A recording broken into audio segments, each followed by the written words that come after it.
Right, criminal law and procedure. I think that's our focus for now. And welcome to Professor Pieter de Tooy. Yes, good morning, everyone. The professional degree in criminal law and procedure is certainly one of the first of its kind in the country, as far as I know, and also at the Noordwes-Universiteit. Now, broadly, it has the same structure as all other structured LLM programs, apart from the issue of the research component. So the main difference there is basically that less credits are accorded to research in the professional degree. In most programs, 100 credits are accorded. In this one, only 45. And it does not have to be in the form of a mini dissertation. It can be in the form of heads of argument and a series of assignments that we give you. And that also makes it quite possible to complete the degree within a year's time. Now, there are 5 modules in the program, namely criminal law. It's presented in the first semester, and criminal procedure is also presented in the first semester. Combating corruption and the law of evidence are both presented in the second semester, and the research module is a year module. Now, some aspects that we deal with, for instance, in criminal law, we deal with hate speech, racketeering, and corporate crime, and the sentencing of corporations. In criminal procedure, we deal with appeals, search and seizure, asset forfeiture. In combating corruption, we deal with corruption in procurement. And in evidence, we deal with things like forensic evidence, digital evidence, and so forth. Now, some of our presenters include Dr. Jo Marie Visser from the University of the Free State. She was a former prosecutor, but also a forensic scientist at the South African Police Services. So she will make the presentation on DNA evidence, for instance. Probably South Africa's most well-known former prosecutor, Advocate Gerry Nel, also presents in the program in criminal procedure. He currently heads the private prosecutions unit of AfriForum.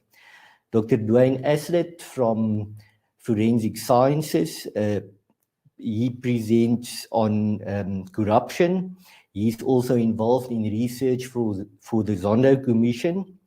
Then we also have Advocate Jeanette Neveling. She's the Deputy Director of Public Prosecutions of the Northwest and also the head of the Specialized Commercial Crimes Unit in the province. All the academics also have considerable experience as prosecutors or state advocates. Now, there are 4 to 5 seminar sessions each semester. They are compulsory and they are mostly on Fridays and Saturdays. All assessments are in the form of takeaway open book exams or assessments. And we really try to present a contemporary program to students to empower them with modern day issues in criminal law and procedure. Professor de Tooy, you mentioned that it's possible to complete this qualification within a year. That research module that's usually a year, it can perhaps run concurrently with the other modules. Am I right?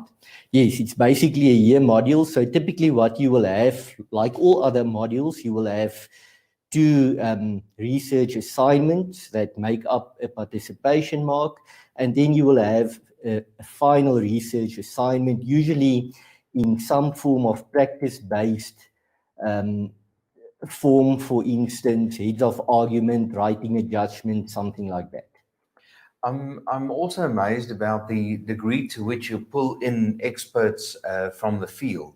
I mean, these forensic experts, for instance, people with a lot of experience in prosecution, etc. How does that balance work between the experts that you get in with the in-field expertise, if you'd like, and the more academic part that comes with it?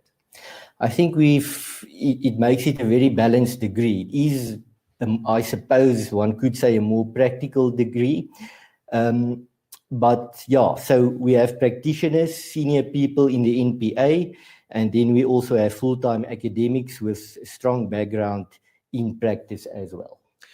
Just to confirm on the options for the mini dissertation, you mentioned arguments, or what was it that you mentioned that you could replace it with? Heads of argument. So it's typically a court-based document where you prepare your argument in written form according to the rules of the court. So typically, how many of these would substitute the mini dissertation, or is it just one, or one comprehensive one? It's usually the final one is one comprehensive one, but you will have smaller ones in the course of the program. Fascinating. Professor, thank you very much. This is, as you said, a very, very strong balance between the practical and the academic. I find it fascinating that people can specialize, especially within this forensic field, is it not? Yeah, well, it includes forensics, but it's a bit wider. Yeah, bit of all. Thank you so much, Professor. Really appreciate your presence here. Ladies and gentlemen, Professor Pieter de Tooy on criminal law. If you're interested in this field, this will be the man to deal with. Thank you so much.